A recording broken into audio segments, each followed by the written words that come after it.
ஒரு வகையில் அரசு பண்ண தவறான வழக்காடல் முறையால் ஏற்பட்ட விளைவுன்னு நான் பார்க்குறேன். ஏன் அரசு தரப்பை குற்றம் சொல்கிறேன்னா, எப்படி வந்து உச்சநீதிமன்றத்தில் வந்து போட்ட 2 வழக்கு வந்து போலி வழக்குகள்னு சொல்கிறாங்களோ, அதே போல் இங்கே இருக்கக்கூடிய அந்த தினேஷு கூட இந்த மாண்புமிகு ஊடகவியலாளர்கள், பத்திரிகையாளர்கள் பாராட்டுலாம் வருது. அவங்களுக்கு ஊடகங்களில், சமூக வலைதளங்களில் நிறைய பாராட்டுகள் வருது. அந்த பத்திரிகையாளர்கள் இந்த தினேஷ் யாரு, அவர் ஏன் இந்த மனுவை போட்டாருன்றது குறித்து விசாரிக்கணும். அவர் ஏன் நீதிமன்றத்தை இப்படி தவறாக வழி நடத்தினாரு. நேற்று கூட ஊடகவியலாளர் செந்தில் அவர்கள் வந்து ராகவாச்சாரி யாருன்னு தெரியுமா, அவருக்கு ஒரு உள்நோக்கம் கட்டுப்பிடிச்சார். நான் தான் சொன்னேன், யாருன்னு தெரியும், அவர் திமுகவோட முன்னாள் வழக்கறிஞர். தமிழ்நாடு அரசு தன்னோட தோல்வியை ஒத்துக்கொள்ளாமல் நீதிமன்றத்தை தவறாக தொடர்ச்சியாக பயன்படுத்திட்டு வருது. தமிழ்நாடு அரசு தவறாக பயன்படுத்திடுவது. விஜய் தலைமை பண்பு இல்லை, விஜய் ஓடிட்டாரு, விஜய் அப்ஸ்காண்ட் ஆயிட்டாரு, இந்த பிரச்சனை குறித்து விசாரிங்க, அவர் மேலே எஃப்ஐஆர் போடுங்க, ஹிட் அண்ட் ரன்க்கு ஒரு எஃப்ஐஆர் போட்டு இவ்வளோ சொல்லிட்டு இது குறித்து நடுநிலையாக விசாரிங்க. நான் என்ன சொல்ல வரேன்னு புரியுதா? வெளிப்படையான நான் இன்னொன்று சொல்கிறேன், கோபால் சுப்பிரமணியம் அவர்கள் இல்லாமல் ஒரு சாதாரண வழக்கறிஞர் போயிட்டு இந்த மனுவை கொண்டு போய் நிறுத்தியிருந்தா கூட இந்த மனுவில் இந்த ஆர்டர் வந்திருக்கும். இப்போ இன்னொன்று அந்த 2 மனுதாரரையும் விசாரிக்கணும். யார் போட வச்சா, பிஜேபியா தாவேக்காவோ, அம்பலப்படுத்துங்க. சரிதான், அந்த வீடியோலாம் நான் பார்த்தேன், சந்தேகத்தை கிளப்புது. ஆனால் தீர்ப்பு கொடுக்கப்பட்டது அந்த 2 பேரின் மனுக்களின் அடிப்படையாக கொண்டு மட்டும் அல்ல.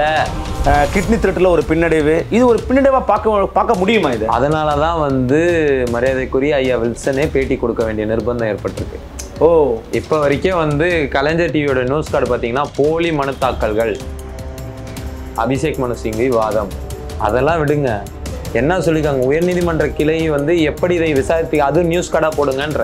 மிகப்பெரிய ஊடகங்களும் முற்போக்குவாதம் செய்ய வேண்டிய வேலையெல்லாம் சாதாரணமான ஆட்கள் பண்ணிக்கிட்டு இருக்காங்க. இதுதாங்க உண்மையான சாதனை. இது வந்து யாரும் ரெகனைஸ் பண்ண மாட்டேங்கிறான்ற அளவுக்கு மூத்தவங்களாம். வயலுக்கு ஏன் போல, அஜித்குமார் மரணத்துக்கு ஏன் போல, அனகாபுத்தூருக்கு ஏன் வரல, சொல்லிக்கிட்டே போவேன், சொல்லிக்கிட்டே இருக்கலாம். கள்ளச்சாராய சாவுக்கு ஏன் வரல, கள்ளக்குறிச்சி கள்ளச்சாராய, திருப்பரங்குன்றத்தில் என்ன பண்ணிட்டு இருந்தீங்க? சம்மந்தமே இல்லாமல் ஏதோ சேகர் பாபு என்கின்றவர் ஒரு தனி அரசாங்கத்தை நடத்திட்டு இருக்காரு. அவருக்கு திமுகவுக்கும் சம்மந்தமே இல்லாத போல, அவருக்கும் தமிழக அரசுக்கும் சம்மந்தமே இல்லாத போல, அவர் மட்டும்தான் பிரச்சனை என்பது போல பேசுனீங்களா இல்லையா? தூய்மை பணியாளர் போராட்டத்தின் போது என்ன பண்ணீங்க? என்ன பண்ணீங்க? பாலஸ்தீனில் இருக்கிற ஒரு ஊடகவியலாளர் ரேஞ்சுக்கு நீங்கள் கொண்டு போகிறது இருக்குல்ல, அதுக்கு ஒர்த்து கிடையாது.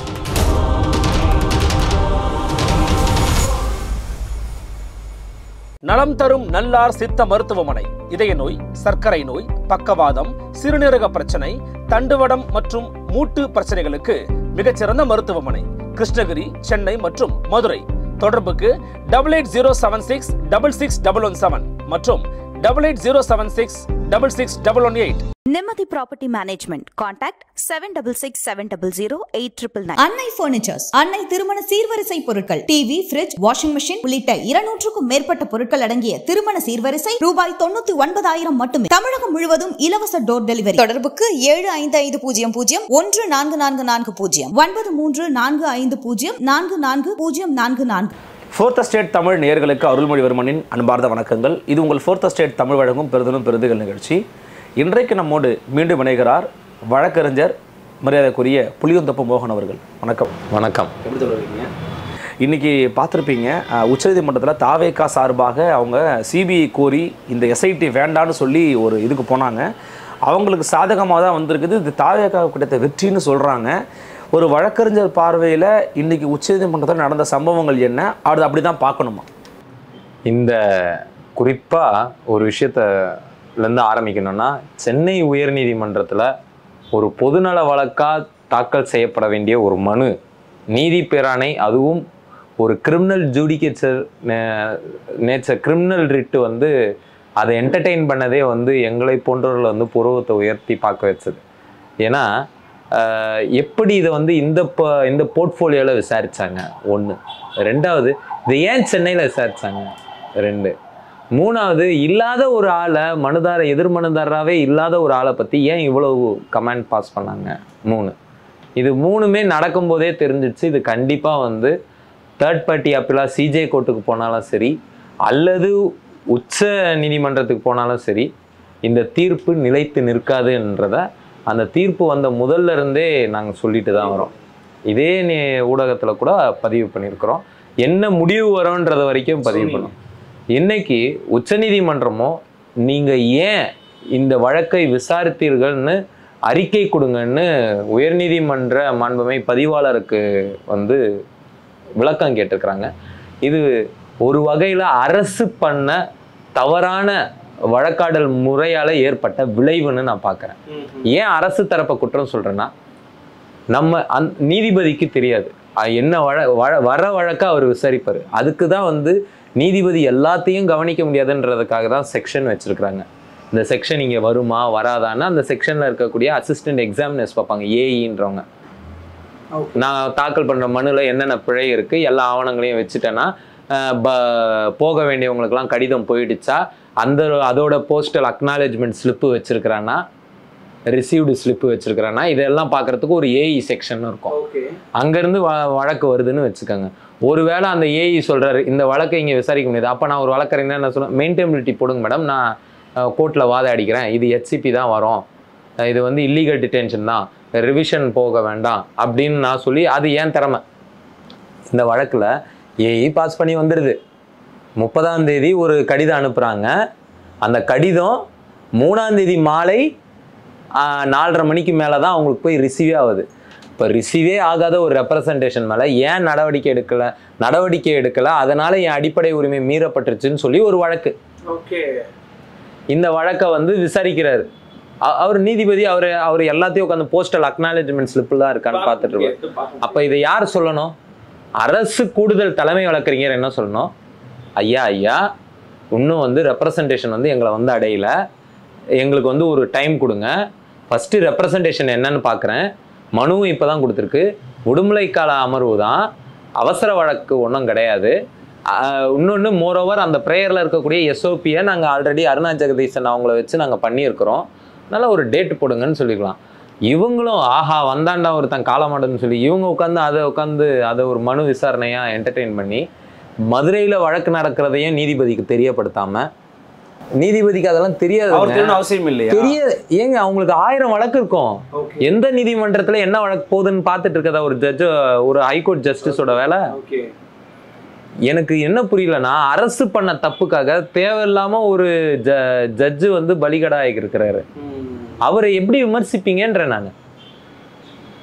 அவருக்கு வந்த கேஸை தானங்க அவர் விசாரிப்பாரு. ஒரு வகையில எஸ்ஓபி கேட்ட வழக்குல ஏன் எஸ்ஐடி போட்டாருன்னு கேட்டீங்கன்னா, ஒரு ஜஸ்டிஸை ஃபுல்லா நடக்கணும்னு அவர் விருப்பப்பட்டாருன்னா பண்ணலாம், தப்பு கிடையாது, அவருடைய உரிமை இருக்கு அவருக்கு. ஏன் இருக்கு? இப்ப உதாரணத்துக்கு தூய்மை பணியாளர் வழக்கு எடுத்துக்கோங்க. எங்களை எல்லாம் கைது பண்ணிட்டாங்க, ரிமாண்ட் பண்ண போறாங்க. அப்போ நாங்கள் ஒரு ஹெச்சிபி பெட்டிஷன் போட்டோம், ஆட்கொணர்வு மனு, இல்லீகல் டிடென்ஷன் எங்களை வந்து சட்டவிரோதமாக கைது பண்ணி வச்சிருக்காங்கன்னா ஒரு ஆட்கொணர்வு மனு போடுறோம். அந்த மனுவில் ஆட்கொணர்வு எங்களை இல்லீகல் டிடென்ஷனை வந்து அதை மட்டும் நீக்காத உயர்நீதிமன்றம் இன்னொன்று என்ன பண்ணுச்சுன்னா, எங்களை கைது செஞ்சது தொடர்பாக ஓய்வு பெற்ற நீதிய தலைமையில் ஒரு விசாரணை ஆணையம் அமைச்சுது. ஆட்கொணர்வு மனுவில் எப்படிங்க நீங்கள் விசாரணை ஆணையம் அமைக்கலான்னு கேட்க முடியாது. ஏன்னா அது வந்து ஆர்டிகல் 226 அவங்களுக்கு வந்து இருக்கு அதுக்கான ஸ்கோப்பு. அப்ப நீதிபதி பண்ணதுல தப்பு இல்லை, தமிழ்நாடு அரசு. இந்த பெட்டிஷன் மேலேயே எனக்கு சந்தேகமா இருக்கு. எப்படி வந்து உச்சநீதிமன்றத்தில் வந்து போட்ட 2 வழக்கு வந்து போலி வழக்குகள்னு சொல்றாங்களோ, அதே போல் இங்க இருக்கக்கூடிய அந்த தினேஷ் கூட இந்த மாண்புமிகு ஊடகவியலாளர்கள் பத்திரிகையாளர்கள் பாராட்டுலாம் வருது அவங்களுக்கு ஊடகங்கள்ல, சமூக வலைதளங்களில் நிறைய பாராட்டுகள் வருது. அந்த பத்திரிகையாளர்கள் இந்த தினேஷ் யாரு, அவர் ஏன் இந்த மனுவை போட்டாருன்றது குறித்து விசாரிக்கணும். அவர் ஏன் நீதிமன்றத்தை இப்படி தவறா வழி நடத்தினாரு,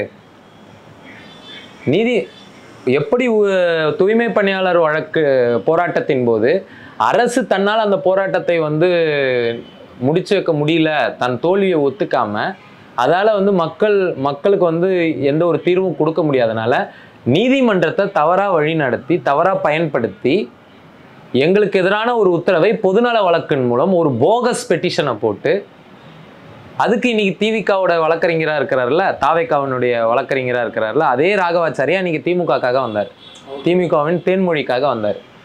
அவர் தான் அந்த பொதுநல வழக்கை வாதாடினார். நேற்று கூட ஊடகவியலாளர் செந்தில் அவர்கள் வந்து ராகவாச்சாரி யாருன்னு தெரியுமா, அவருக்கு ஒரு உள்நோக்கம் கண்டுபிடிச்சார். நான் தான் சொன்னேன் யாருன்னு தெரியும், அவர் திமுகவோட முன்னாள் வழக்கறிஞர்.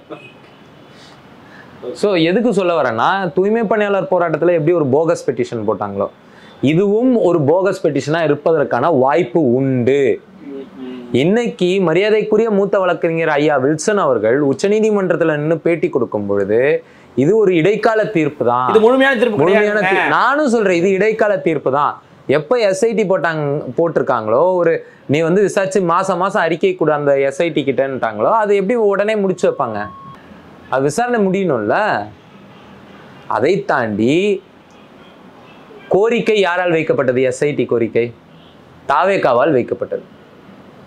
போகஸ் பெட்டிஷன் போட்டது யாரு? 2 பேர்னு சொல்றாங்க. அது இந்த ஊடகங்கள்ல வந்த தகவல் படி பார்த்தா உண்மையா கூட இருக்கலாம். ஆனால் யாருடைய கோரிக்கையின் மீது இன்னைக்கு இடைக்கால தீர்ப்பு வந்திருக்கு? டிவிக்கு என்ன கேட்டாங்க? எஸ்ஐடி கேட்டாங்க. அதாவது ஒரு ஓய்வு பெற்ற நீதியரசர் தலைமையில கேட்டாங்க. ஆமா. இன்னைக்கு அங்க போய் அப்பியர் ஆனது ஆதவர்ஜுனாவை இப்ப வரைக்கும் டிவிக்கே டிஸ்ஓன் பண்ணுச்சா? இல்ல. அப்ப அது ஃப்ராடுலன்ட் பெட்டிஷன் இல்ல. அப்ப அதன் மீது தான் கோபால் சுப்பிரமணியம் போன்ற மூத்த வழக்கறிஞர்கள் வாதாடி இந்த தீர்ப்பை பெற்றிருக்கிறாங்க. உயர்நீதிமன்றத்துல நடந்த பிரச்சனைக்கு தான் உயர்நீதிமன்ற பதிவாளரை அறிக்கை கேட்டிருக்கிறாங்க. அப்ப இந்த ரெண்டு உத்தரவு, இடைக்கால உத்தரவு வந்தது அந்த போட்ட 2 பெற்றோர்களாலையா? இல்ல. அந்த 2 பெற்றோர்கள் கேட்ட கோரிக்கை என்ன? சிபிஐ வேணும். அது பாட்டா நிறைவேறிருக்கு. அதை தாண்டி என்ன பண்ணியிருக்காங்க, இவங்க கேட்கக்கூடிய எஸ்ஐடி போட்டிருக்கிறாங்க. அப்போ ஒரு ஃப்ராடுலன்ட் பெட்டிஷன்லேருந்து முழு முடிவு வரல. இல்லை, இப்போ அந்த ஃப்ராடுலன்ட் பெட்டிஷன்ஸால இந்த தீர்ப்பே பாதிப்புக்குள்ளாகும்னு சொல்றதெல்லாம் நடக்காது. நான் அன்னைக்கு என்ன சொன்னேனோ இன்னைக்கும் சொல்றேன், அப்படி நடக்காது. இந்த இடைக்கால உத்தரவு திரும்ப பெறப்பட மாட்டாது. நடக்குதா இல்லையான்னு பாருங்க. இந்த இடைக்கால உத்தரவு முழுமையாக அமல்படுத்தப்படும். தமிழ்நாடு அரசு தன்னோட தோல்வியை ஒத்துக்கொள்ளாமல் நீதிமன்றத்தை தவறாக தொடர்ச்சியாக பயன்படுத்திட்டு வருது. தமிழ்நாடு அரசு தவறாக பயன்படுத்திடுவது, ப்ராசஸ் ஆஃப் லாவை மிஸ்யூஸ் பண்றாங்க. அதை மக்கள் விரோதமா இப்ப இதுக்கு பதில் சொல்லி அவனால இப்ப அறிக்கை கேட்டிருக்கிறாங்க. அறிக்கை என்னன்னு கொடுப்பீங்க? என்ன நியாயப்படுத்தி கொடுப்பீங்க? கரூர்ல நடந்த ஒரு விஷயம் மதுரையில தான் விசாரிக்கணும். சரி, அவர் ஒரு ஜென்ரலான ஒரு கோரிக்கைக்காக வராருன்னு கூட வச்சுப்போம். அப்ப அந்த கரூர்ல நடந்த சம்பவத்துக்கு எஸ்ஐடி இங்க இருக்கக்கூடிய ஒரு மெட்ராஸ் ஹைகோர்ட் ஜட்ஜு போடுறாரு பிரின்சிபல். அதுதான் இன்னைக்கு இவங்க வந்து கேள்விக்குள்ளாக்கி இருக்காங்க. இப்ப அதையும் இது பண்ணாம சொல்லப்பட்ட இடைக்கால உத்தரவு கூட மாத்தி சொல்றது வந்து எந்த வகையில ஒரு ஏற்புடையதா இருக்க முடியும்னு எனக்கு தெரியல. இல்லை, இதில் வந்து பார்த்தீங்கன்னா தாவேகா தரப்பில் நீங்கள் கேட்ட மாதிரி எஸ்ஐடி கேட்டாங்க. இன்றைக்கி ஒரு தலைமையில் 2 ஐபிஎஸ் குழுவை போட்டு அவங்கக்கிட்ட நீங்கள் சப்மிட் பண்ணணும், ஜல்லிக்கட்டு கூட அவர் தான் பார்த்ததா சொல்கிறாங்க, அவர் சப்மிட் பண்ணணுன்ற மாதிரி சொல்லியிருக்கிறாங்க. இந்த விவகாரத்தில் திமுக இதற்கு முன்பாகவே சிபிஐ வேணான்னு கேட்டாங்க. இப்போ சிபிஐ கொடுத்துருக்கிறதா அவங்க எதுவும் எதிர்த்துலாம் ஒன்றும் பேசலை. இதுக்கு பின்னாடி பாஜக தாவேகாவுக்கு உதவுது அப்படிங்கிற திமுக ஆதரவாளர் விமர்சனம் இப்போ உண்மையா இருக்க மாதிரி தெரியுது. ஏங்க, இது ஒரு மெரிட்டோரியஸ் கேஸுங்க. இது மெரிட்டோரியஸ் கேஸ். இந்த ஒருவேளை கொஞ்சம் மக்களுக்கு புரியுற மாதிரி, அதாவது இது வந்து ரொம்ப முகாந்திரம் உள்ள ஒரு வழக்கு. இந்த தீர்ப்பு வந்து நியாயமான தீர்ப்பு தான். ஏன் நான் நியாயமான தீர்ப்புன்றேன்னா, கொஞ்சம் விரிவாக பார்ப்போமே. ஒரு பெட்டிஷன், மறுபடியும் நான் முதல்ல இருந்து சொல்கிறேன், தெளிவாக சொல்கிறேன். திடீரென்று 30ஆம் தேதி 12:30 மணி அளவில் டிஜிபிக்கும் உள்துறை செயலருக்கும் ஒரு கடிதம் செல்கிறது. கரூர் ஸ்டாம்பீட் போல நடக்காமல் இருக்க, வருங்காலத்தில் கட்சிகள் ஊர்வலம் நடத்தினாலோ பெரும் மக்கள் திரள் கூட்டங்கள் நடத்தினாலோ ஒரு ஸ்டாண்டர்ட் ஆப்ரேட்டிங் ப்ரொசீஜரை உண்டாக்குங்கன்னு ஒரு ரெப்ரசன்டேஷன் எப்போ அனுப்புறாரு? 30ஆம் தேதி அனுப்பி 1ஆம் தேதியே ஒரு வழக்கை தாக்கல் பண்றாரு உயர்நீதிமன்ற சென்னை உயர்நீதிமன்றத்தை முதன்மை அமர்வுல பண்றாரு. அது வந்து நேச்சரே பில்லு.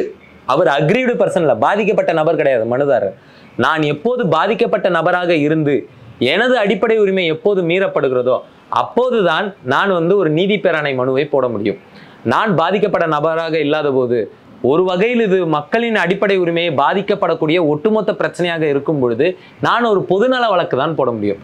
இது நேத்து பிராக்டிஸ்க்கு வந்த வக்கீலுக்கு கூட தெரியும். சரிங்களா? அப்ப இந்த இடத்துல இருந்து இப்படியான ஒரு வழக்கை நீங்க பில் நேச்சர்ல இருக்கிற வழக்கை ரிட்டா போட்டுட்டீங்க. எதிர் மனுதாரரா நீங்க யாரையுமே சேர்க்காம 2 பேரை தான் சேர்க்குறீங்க. ஹோம் செக்ரட்டரி, டிஜிபி 2 பேரை சேர்ந்து வழக்கு நடக்குது.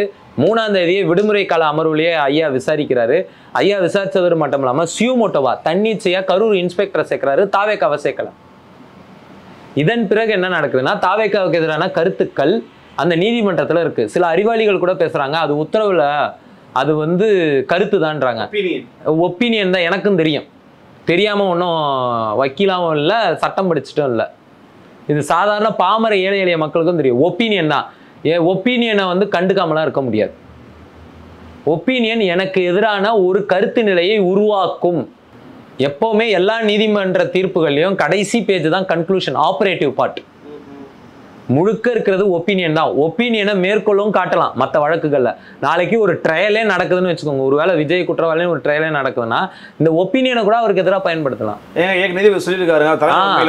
இன்னொன்னு சொல்றேன், அந்த நீதிமன்றம் என்ன பண்ணுது, எஸ்ஓபி ஆல்ரெடி அமைச்சிட்டாங்க. அமைச்சிட்டதுனால நான் இன்னொன்னு பண்றேன், எஸ்ஐடி போடுறேன்றார். என்ன சொல்லிட்டு எஸ்ஐடி போடுறாரு? கரூர் ஸ்டாம்பேடுக்கு யார் காரணம்? கரூர் ஸ்டாம்பேடுக்கு யார் காரணம்னு என்ன சொல்லிட்டு சொல்றாரு? விஜய் தலைமை பண்பு இல்ல, விஜய் ஓடிட்டாரு, விஜய் அப்ஸ்காண்ட் ஆயிட்டாரு, இந்த பிரச்சனை குறித்து விசாரிங்க, அவர் மேல எஃப்ஐஆர் போடுங்க, ஹிட் அண்ட் ரன்க்கு ஒரு எஃப்ஐஆர் போடுங்க. இவ்வளோ சொல்லிட்டு இது குறித்து நடுநிலையா விசாரிங்க. நான் என்ன சொல்ல வரேன்னு புரியுதா? இப்ப இந்த எஸ்ஐடி எதன் தீர்ப்பின் அடிப்படையில் உருவாக்கப்பட்டது? இவ்வளவு கருத்துக்கள் உள்ளடக்கிய ஒரு தீர்ப்பின் அடிப்படையில் ஒரு எஸ்ஐடி உருவாக்கப்பட்டிருக்கு. கண்டிப்பா எஸ்ஐடி எந்த சார்பு நமக்கு தெரியும். அடுத்து இந்த எஸ்ஐடியினுடைய ஹெட்டா யார் இருக்கிறாங்க? முதன்மை செயலாளர் இருக்கிறாங்க அமுதா ஐஏஎஸ் அவர்கள், ஏடிஜிபி இருக்கிறாரு. இவங்க 2 பேர் ஊடகத்துல போய் என்ன சொன்னாங்க? இதுக்கும் அரசாங்கம் சம்பந்தமே இல்லை, நாங்க எதுவும் தவறு பண்ணல. அப்ப நீங்க தவறு பண்ணலன்னு உங்க தலைமை நிர்வாக அதிகாரிகள் சொல்லிவிட்ட பிறகு அவர்கள் கீழ் இருக்கக்கூடிய ஒரு ஐஜி ரேங்க் ஆபீசர் எப்படி செயல்படுவாரு? அப்போ ஒரு லேட்டன்ட் பயஸ் வருவதற்காக அல்லது ஒரு கான்ஃபிளிக்ட் ஆஃப் இன்ட்ரெஸ்ட் எழுவதற்கான வாய்ப்பு இருக்குதா இல்லையா? அப்ப இது விசாரிக்கலாமா? அப்ப இந்த விசாரணையில இருந்து உண்மை வெளிவருமா? இவ்வளவு பிரச்சனை வச்சுக்கிட்டு இவ்வளவு வெளிப்படையான, நான் இன்னொன்னு சொல்றேன், கோபால் சுப்பிரமணியம் அவர்கள் இல்லாமல் ஒரு சாதாரண வழக்கறிஞர் போயிட்டு இந்த மனுவை கொண்டு போய் நிறுத்தியிருந்தா கூட இந்த மனுவில் இந்த ஆர்டர் வந்திருக்கும். சரிங்களா? இதுக்கு மூத்த வழக்கறிஞர் கூட தேவையில்லை. அவ்வளவு பிரச்சனை இருக்கு இந்த இதுல. ஏன்னா பிரின்சிபல் ஆஃப் நேச்சுரல் ஜஸ்டிஸையே மீறி இருக்கிறாங்க. ஒரு ஒரு இயற்கை ஒரு சாதாரண ஒருவனை கேட்காமல் அவனுக்கு எதிரான உத்தரவு பிறப்பிக்க கூடாதுன்றது ஒரு ஃபண்டமெண்டல். அதுவே மீறப்பட்டிருக்குன்னும் பொழுது ஜூரிஸ்டிக்ஷன் மீறப்பட்டிருக்கு, நேச்சர் ஆஃப் த பெட்டிஷன் மீறப்பட்டிருக்கு. இன்னொன்று 3ஆம் தேதி மாலை 4:30 மணிக்கு தான் போய் ரிசீவே ஆகுது, ஆனால் 3:30 மணிக்கே தீர்ப்பு எழுதப்பட்டுடுது. இவ்வளவு பிரச்சனை இருக்கும் பொழுது இது மேல உச்சநீதிமன்ற தீர்ப்பு கொடுத்தா நீங்க பிஜேபின்னு சொல்லுவீங்கன்னா உங்களுக்கும் தாவேக்காக்கும் என்ன வித்தியாசம்? அவங்க மாண்புமை நீதியர் செந்தில்குமாருக்கும் உள்நோக்கம் கற்பிச்சாங்க. இன்னைக்கு கைதாயிட்டு சிறையில் இருக்காங்க, நாளைக்கு நீங்க கைதாகணுமா? நான் இப்பயும் சொல்றேன், நீதிபதிகள் சார்பற்றவர்கள். நான் அந்த மாதிரி சொல்றதுக்கு நான் எந்த நிறுவனத்துக்கிட்டையும் காசு வாங்கல. சரிங்களா? எனக்கு தெரியும், the desire of post retirement job influences the pre retirement judgments னு நான் உறுதியா நம்புறேன். ஓகே, சரிங்களா? பதவி காலத்திற்கு பிந்தைய அனுகூலங்கள் பதவி காலத்தின் போதான தீர்ப்புகளில் பிரதிபலிக்கின்றன, ஆசைகள் பிரதிபலிக்கின்றன என்றதெல்லாம் நான் உறுதியா நம்புறேன். அதுக்கு சான்று இப்போ வரைக்கும் இருக்கக்கூடிய டிஒய் சந்திரசூட் அவர்களுடைய பேட்டிகள். அவர் யாரை கிட்ட தீர்ப்பு எழுதுனேன்னு பின்னாடி வந்த பிறகுதான் சொன்னார். வீட்டுக்கே மோடியை விநாயகர் சிலைக்கு பூஜை போட வச்சாரு. இதெல்லாம் பார்க்கும்போது இவர்கள் அதெல்லாம் ஆனால் இந்த இது ஒரு மெரிட்டோரியஸ் கேஸ். இந்த விஷயம் நான் இப்பயும் சொல்றேன், கரூர் சம்பவத்தில் சதி நடந்தது போல எனக்கு தோன்றவில்லை. ஸ்டேட்டுடைய வாண்டட் நெக்லிஜென்ஸ், டிவிகேவுடைய நெக்லிஜென்ஸ் தான் இது காரணம். இதுல எனக்கு 2 சந்தேகம் இருக்குது, முடிச்சிடறேன். அப்ப அப்படி இருக்கும் பொழுது இந்த வாண்டட் நெக்லிஜென்ஸையும் நீங்க எப்படி விசாரிக்கணும்னா, அன்னைக்கு இரவே மாண்புமிகு முதலமைச்சர் என்ன பண்ணியிருக்கலாம்னா, அருணா ஜெகதீசன் ஆணையம் போறதுக்கு முன்னாடி ஒரு சிபிசிஐடி விசாரணை போட்டிருக்கலாம்.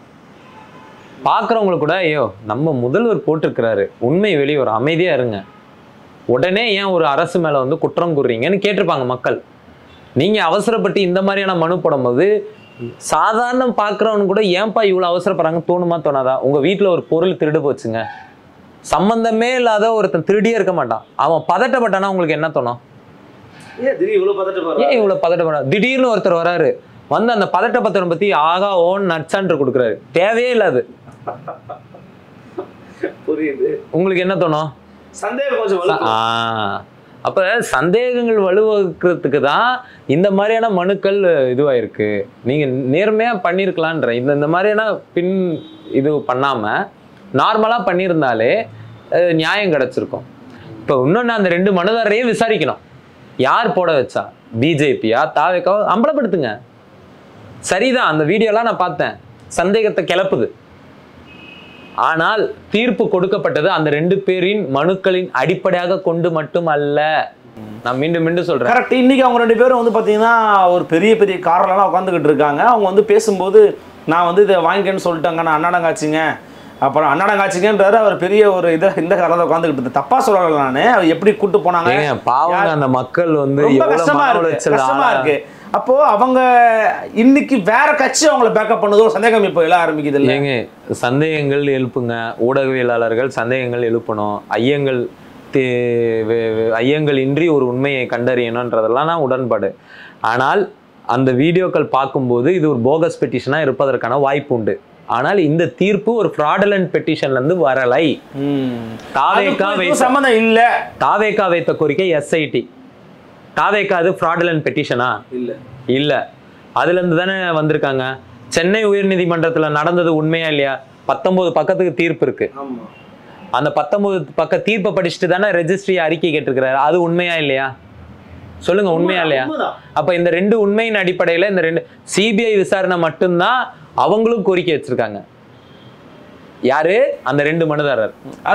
தாவேகா வைக்கவே இல்லை சிபிஐ வேணும்னு. அவங்க மனுல வந்து அதுக்கான பிரேயர் இல்லைன்னு தான் அவர் பேசும்போது சொல்றாரு. ஓகே. ஆனா மனு நான் இன்னும் பார்க்கல. அவங்க நீதிமன்றங்கள்ல முழுமையான வாத பிரதிவாதங்களை நான் கேட்கக்கூடிய சூழல் இல்லை. ஆன்லைன்ல பார்க்க முடிஞ்சாலும் பார்க்கக்கூடிய சூழல்ல மேபி இருக்கலாம். இல்ல நம்ம தவறான தகவல் மக்களுக்கு சொல்ல சப்ஜெக்ட் டு கரெக்ஷன் அவ்வளவுதான். அது மேபி போட்டிருக்கலாம், போடாமலும் இருக்கலாம். ஒருவேளை தாவேக்காவும் சிபிஐ விசாரணை கோரி இருந்தால் அப்ப அந்த தீர்ப்பும் இன்னும் 100% சொல்லலாம் இது முழுமையாவே எந்த ஒரு மாறுதலுக்கு உட்படாதுன்னு. இன்னொன்னு அவங்க எதனா வந்து ஃபேக்டை தான் பேசியிருப்பாங்க. அவங்க ஏன் அதை விசாரிக்க சொல்லி உயர்நீதிமன்ற சொல்லிக்கு தனியா மனுவாவும் போட சொல்லியிருக்கிறாங்க. ஸோ மனுவா போட சொல்லிட்ட பிறகு it has to be investigated. இதில் இன்னொரு சந்தேகம் இருக்குது. என்ன அப்படின்னா, இப்போ ஏற்கனவே தமிழக அரசின் சார்பில் போடப்பட்டிருக்கக்கூடிய நீதியரசர் அருணா ஜெகதீசன் தலைமையிலான ஒரு குழு இருக்குது. அதுக்கு எந்த தடையும் இல்லை. அது என்ன பண்ணும்? 2வது அஸ்ராகார் தலைமையிலான எஸ்ஐடி என்ன பண்ணும்? இப்போ இவங்க 2 பேரோட வேலை என்ன? அஸ்ராகார் தலைமையிலான எஸ்ஐடி முடிஞ்சிச்சுங்க கதை. அதாவது அது டைலூட் ஆகிடுச்சு, ஸ்டாப் ஆயிடும். ஆமா, நீங்க வந்து ஹைகோர்ட் ஜட்ஜ்மெண்ட்டை அவங்க கொஸ்டின் பண்ணிட்டாங்க. நீங்க விசாரிக்கவே முடியாது, ஏன் விசாரிச்சிட்டீங்கன்னு கேட்டாங்க. சோ அது டிராப்டு. ஆமா, ஓகே. எஸ்ஐடி இதுல எஸ்ஓபி பொறுத்த மட்டும் அது ஒரு அரசாணை மூலம் உருவாக்கப்பட்ட எஸ்ஓபி, ஆணையம். அந்த ஆணையத்தோட முதன்மையான நோக்கம் வந்து ஒரு எஸ்ஓபி ஃப்ரேம் பண்றது. வருங்காலங்களில் இது போன்ற ஸ்டாம்பிடுகள் நடக்காமல் இருக்க நாம் என்ன செய்ய வேண்டும், அதுல கூடுதலா என்னன்னா இந்த சம்பவத்துல பின்னாடி இருக்கக்கூடிய சட்ட அதாவது குற்றத்தவறுகளையும் வந்து நம்ம கண்டறியணும்னு சொல்லி அந்த ஆணையம் இந்த 2 நோக்கத்துக்காக தான். இந்த தீர்ப்பு அவங்கள எதுவுமே டிஸ்டர்ப் பண்ணாது. ஆனா எஸ்ஐடி வந்து அதோட எல்லா விசாரணை இது வரைக்கும் விசாரிச்சதை அப்படியே சிபிஐ கிட்ட கொடுத்துடணும். இது வரைக்கும் என்ன கண்டறிஞ்சு வந்திருக்கிறாங்களோ அதை அப்படியே சிபிஐ கிட்ட கொடுத்துடணும். அதை தான் இன்னைக்கு வந்து மரியாதைக்குரிய வில்சன் அவர்கள் குறிப்பிடுறாங்க. பார்த்தீங்களா, மொத்தமாக அப்படியே கேட்டிருக்காங்க. So we are investigating truly அப்படிங்கிறார். நாங்கள் உண்மையாக விசாரிக்கவும் இதாங்க உதாரணம் அப்படிங்கிறார் ஐயா வில்சன் எம்பி அவர். சரி, அதுக்குன்னு அவங்க அதே நிலையில தான் விசாரிக்கணும்னு அவசியம் இல்லை. அதுக்கு என்ன அர்த்தம்னா, அவர் சொல்றாரு டிவினோவா புதுசா விசாரணையை தொடங்க சொல்லல. ஆமா, கண்டினியூ தான் பண்ண சொல்லியிருக்காங்க அப்படிங்கிற. அதுக்குன்னு வந்து அவங்க இவரை மட்டும் தான் அக்யூஸ்டுன்னு சேர்த்தா அவங்கள மட்டும் தான் அக்யூஸ்டுன்னு வச்சு விசாரிக்கணும்னு அவசியம் இல்லை. மேபி சேஞ்சுன்றீங்க. ஏங்க அதுக்கு தானேங்க சிபிஐ. அதுக்கு தானேங்க 3 ஜட்ஜ், ஒரு ஜட்ஜு 2 IPS ஆஃபீஸரு, அதுவும் தமிழ்நாடு கேடரா இருந்தாலும் பரவாயில்ல, தமிழர்களா இருக்கக்கூடாதுன்னு வரைக்கும் சொல்லியிருக்கிறாங்க. ஸோ இது அதனால வந்து இவங்க போட்டு வச்ச பாதையில தான் விசாரிக்கணும்னா அவங்களே விசாரிக்க விட்டுருக்கலாம்ல. சட்ட ரீதியாக நீங்கள் விளக்கங்களை கொடுத்துட்டீங்க. பட் அரசியல் ரீதியாக இது தமிழக அரசுக்கு ஒரு ஆளுங்கட்சிக்கு ஒரு பின்னடைவு. நேற்று நீங்கள் குறிப்பிட்டீங்க ஆம்ஸ்ட்ராங் அண்ணன் வழக்கிலேயும் ஒரு பின்னடைவு, கிட்னி திருட்டில் ஒரு பின்னடைவு. இது ஒரு பின்னடைவாக பார்க்க முடியுமா இது? அதனால தான் வந்து மரியாதைக்குரிய ஐயா வில்சனே பேட்டி கொடுக்க வேண்டிய நிர்பந்தம் ஏற்பட்டிருக்கு. ஓ, இப்போ வரைக்கும் வந்து கலைஞர் டிவியோட நியூஸ் கார்டு பார்த்தீங்கன்னா போலி மனு தாக்கல்கள், அபிஷேக் மனு சிங்வி வாதம், அதெல்லாம் விடுங்க. என்ன சொல்லிக்காங்க உயர்நீதிமன்ற கிளை வந்து எப்படி இதை விசாரித்து அது நியூஸ் கார்டா போடுங்கன்றேன். சரி, இந்த போலி மனுதால என்னதான் ஆகும்? அது அடுத்து என்ன லெவலுக்கு? இல்லை, அது வந்து தப்பு. அந்த இந்த மாதிரியான போலி மனிதர்களால் நியாயமான பிரச்சனைகள் நிறைய நேரங்களில் சட்டத்தின் நியாயங்கள் முறியடிக்கும். இல்லைங்க, இப்போ நான் என்ன கேட்குறேன், அவங்க சைட்லேருந்து பார்க்கும்போது இது எல்லாமே திட்டமிட்ட சதிங்கிறாங்க. நான் அவங்க தரப்பில் சில பேர்கிட்ட பேசும்போது சொல்கிறாங்க. யார் தரப்புல? தாவேக்கா தரப்புல, தாவேக்கா ஆதரவாளர் தரப்புலன்னு வச்சுக்கோங்களேன். அவங்க சில பேசும்போது இவங்களே ஆளை வச்சு போட விட்டுட்டு இவங்களே வந்து கைது வாங்காமல் போட்டாங்கன்னு சொல்லி இவங்களே ஒரு பூதாகாரத்தை கிளப்புறாங்க டு டைல்யூட் தி இஷ்யூ. ஏங்க இப்பெல்லாம் பண்ணுவாங்க. சர்க்கம்ஸ்டன்சஸ் டு நாட்னு எனக்கு சட்டம் எனக்கு வழக்கறிஞராக பயிற்சி சொல்லி கொடுத்தா ஐயா பாப்பா மகன் அடிக்கடிக்கு சொல்லுவார். அது வந்து சட்டத்தின் இதுதான். அவரு எங்களுக்கு வந்து அடிக்கடிக்கு மேற்கோள் கட்டுவார். அதுபோல் இவங்கெல்லாம் பொய் சொல்லலாம், உண்மைதான், சரிங்களா? அதனால அவங்களுடைய சந்தேகங்களும் இவங்களுடைய சந்தேகங்களும் மிக நியாயமானது. 2 பேர் சந்தேகமும் நியாயமானது. திமுகவுக்கு இதில் ஒரு பின்னடைவுன்னு சொல்கிறவங்க ப்ளஸ் தாவேக்காவுக்கு இது ஒரு முதற்கட்ட வெற்றி அல்லது வந்து அவங்களோட சார்பாக தாங்க ஓடிக்கிட்டு இருக்குன்னு பேசுகிறவங்க எல்லாருமே இணையக்கூடிய புள்ளிங்கிறது திமுக வெறுப்பு. அப்படிதான் இணையறாங்களா? இதே ஸ்டாம்பு குத்துற வேலையை முதல்ல நிப்பாட்டுங்கன்றேன். ஸ்டாம்பு ஏன் குத்துறீங்க? திமுக செய்ய போய் தானே அதை சொல்றாங்க. திமுக வெறுப்பு சிலருக்கு இருக்கான்னு கேட்டா இருக்கு. எல்லாருக்கும் ஒரு வெறுப்பு இருக்கு, சரிங்களா? எல்லாருக்குமே ஒரு வெறுப்பு இல்லாமலாம் இல்லை. சரி, இப்போ எனக்கு நான் சர்டிஃபிகேட் கொடுக்க முடியாது, எனக்கு மற்றவங்க தான் கொடுக்கணும். சில நியாயமான ஆட்களும் நியாயமான இடத்துல இருந்து இந்த மனு தப்பு இதில் வந்து இப்படி நான் என்ன கேட்குறேன், ஒரு ஊடகவியலாளரா இப்போ சட்டத்தின்படி என்ன நடந்ததுன்னு சொன்னேன். நீங்கள் சொல்லுங்க, இது திமுகவுக்கு பின்னடைவா இல்லையா? பின்னடைவு தான். ஏன் பின்னடைவுனா, நீ என்னைக்கு கோர்ட்டு ஜட்ஜ்மெண்ட்டை வச்சு தேர்தல் பிரச்சாரம் பண்ணணும்னு நினைச்சியோ அவனும் அதை தானே பண்ணுவான். மக்கள் மன்றத்தை மக்கள் மன்றத்தில் வந்து ஏன் நீதிமன்றத்தை ஆயுதமா எடுக்கிறீங்க? மக்கள் மன்றத்தில் மக்கள் பிரச்சனையை பேசுவோம். மக்கள் மன்றங்களில் நீங்க என்ன பண்றீங்க? நீதிமன்றத்தில் ஒரு கருத்தை பெற்று அந்த கருத்தை வந்து மக்கள் மன்றங்களில் இதுதான் வந்து உச்சநீதிமன்றத்தில் தாவேக்கா தரப்புல வாதாடினாங்க. இந்த கருத்துக்கள்லாம் எங்களுக்கு எதிரான பிரச்சாரகமாக பயன்படுத்தப்படுது, அதை நீதிமன்றம் ஏற்றுக்கிட்டு இருக்கு. அதனால தான் அவங்க உயர்நீதிமன்ற பதிவாளர்கிட்ட அறிக்கை கேட்டிருக்கிறாங்க. இப்போ இவ்வளோ பிரச்சனை நடந்துட்ட பிறகு இவங்கெல்லாம் திமுக வெறுப்புலேருந்து பேசுகிறாங்கன்னு சொல்லிட்டுலாம் போக முடியாது. சரி, அப்படியே இருந்தாலும் அவங்க சொல்றதுல உண்மை இருக்கா இல்லையான்னு சொல்லுங்க. ஸ்டாம்ப் குத்திட்டு அப்படியே ஓடிடாதீங்க. ஸ்டாம்ப் குத்துறதோட நிற்காம நாங்கள் என்னென்ன குற்றம் பண்ணோன்னு சொல்லுங்க. அவன் பிஜேபியாக இருந்தாலும் சரி, ஆர்எஸ்எஸ்ஸாக இருந்தாலும் சரி, அதிமுகவாக இருந்தாலும் சரி, யாராக இருந்தாலும் சரி, அவங்க கேட்குற விமர்சனத்துக்கு பதில் சொல்லிட்டு போங்க.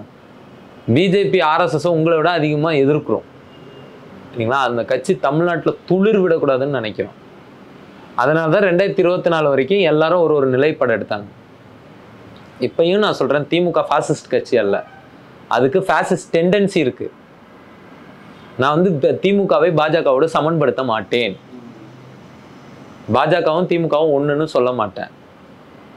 சில வேறுபாடுகள் இருக்குதான், அதெல்லாம் நான் ஒத்துக்கிறேன். ஆனால் எல்லாத்தையும் திமுக வெறுப்புன்னு சொன்னா அப்போ எப்போதான் நீங்க உங்களை விமர்சனத்துக்கு உள்ளாக்கிக்க போறீங்க? அப்படி ஒரு சிறப்பான ஆட்சி தான் கொடுத்துட்டு இருக்கீங்களா? உண்மையிலேயே உங்களுக்கு மனசாட்சின்னு ஒன்று இருக்குதா? எதனா வெளியில வரீங்களா? இல்லை எப்பவுமே அந்த துதிப்பாடுறவங்க தான் இருக்கிறாங்களா? இதுல வேற உதயநிதிக்கு நோபல் பரிசு கொடுக்கணும்னு ஒருத்தர் பேசுறாரு. ஆமா, நோபல் பரிசு கொடுக்கணும்ன்றாரு. எனக்கு என்ன சொல்றதுன்னு தெரியல. ஏன்னா மோடியை போய் சந்திச்சு தனியா போய் சந்திச்சு மனு கொடுத்துட்டு வந்தாராம், அதுக்காக நோபல் பரிசு கொடுக்கணுமா? இப்ப தனியா போய் அப்ப மோடிக்கு என்ன பரிசு கொடுக்கணும்னு தெரியல. மோடியை தனியா போய் சந்திச்சதுக்கே நோபல் பரிசு கொடுக்கணும்னா அப்ப மோடிக்கு என்ன பரிசு கொடுக்கணும்னு தெரியல.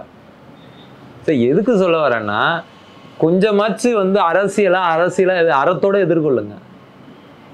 நீங்க வந்து எல்லாருக்கும் ஸ்டாம்ப் குத்தி இப்போ உங்க மேல ஒரு ஸ்டாம்ப் வந்துச்சு, ஸ்டாம்ப் குத்துறவங்கன்னு. அது ஒரு தனி ஸ்டாம்ப் ஆயிடுச்சு. இல்லை, அதாவது மிகப்பெரிய ஊடகங்களும் முற்போக்குவாதம் செய்ய வேண்டிய வேலையெல்லாம் சாதாரணமான ஆட்கள் பண்ணிக்கிட்டு இருக்காங்க. இதுதாங்க உண்மையான சாதனை. இது வந்து யாரும் ரெகனைஸ் பண்ண மாட்டேங்கிறான்ற அளவுக்கு மூத்தவங்க. வேங்கை வயலுக்கு ஏன் போல, அஜித்குமார் மரணத்துக்கு ஏன் போல, அனகாபுத்தூருக்கு ஏன் வரல, சொல்லிக்கிட்டே போவேன், சொல்லிக்கிட்டே இருக்கலாம். கள்ளச்சாராய சாவுக்கு ஏன் வரல, கள்ளக்குறிச்சி கள்ளச்சாராய, திருப்பரங்குன்றத்தில் என்ன பண்ணிட்டு இருந்தீங்க? சம்பந்தமே இல்லாம ஏதோ சேகர் பாபு என்கின்றவர் ஒரு தனி அரசாங்கத்தை நடத்திட்டு இருக்காரு. அவருக்கும் திமுகவுக்கும் சம்மந்தமே இல்லாத போல, அவருக்கும் தமிழக அரசுக்கும் சம்மந்தமே இல்லாத போல, அவர் மட்டும்தான் பிரச்சனை என்பது போல பேசுனீங்களா இல்லையா? தூய்மை பணியாளர் போராட்டத்தின் போது என்ன பண்ணீங்க? நான் இப்பயும் சொல்றேன், இதெல்லாம் அவங்க பண்ணது சரியா தப்பான்னு கேட்டா சரிதான். ஒரு உண்மையை வெளிக்கொண்டு வர வேண்டியது ஒரு ஊடகவியலாளரோட கடமை. ஆனா என்னமோ இவங்க மட்டும்தான் இன்னைக்கு தமிழ்நாட்டில் ஏதோ பாலஸ்தீன்ல இருக்கிற ஒரு ஊடகவியலாளர் ரேஞ்சுக்கு நீங்க கொண்டு போறது இருக்குல்ல, அதுக்கு ஒர்த்து கிடையாது. இந்த பிரச்சனையில் அவர்கள் சரியாக செய்தார்கள், அது வேணா நம்ம சொல்லலாம். இந்த குறிப்பிட்ட இதுவில் சரி ஒரு உண்மையை வெளிக்கொண்டு வரதில்ல ஒரு பங்காற்றி இருக்காங்க. என்ன உண்மை? அந்த மனுதாரர்களை பத்தி நான் என்ன சொல்றேன், அப்படியே வாங்க உங்க கேமரா செட்டப்லாம் கொண்டுகிட்டு அப்படியே அந்த PH தினேஷ் யாருன்னு கண்டுபிடிங்கன்றேன். ஏன் அந்த கேமரா ஒர்க் ஆகுதாங்க? ஒர்க் ஆகாது. லைட் செட்டிங்கு அது அட்மாஸ்லாம் சரியா இருக்காது, செட் ஆகல.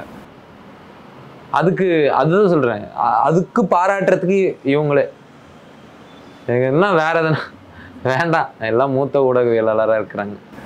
பல விதமான கருத்துக்களை பகிர்ந்து மிக்க நன்றி. நன்றி. இன்னும் சந்திக்கலாம். வணக்கம்.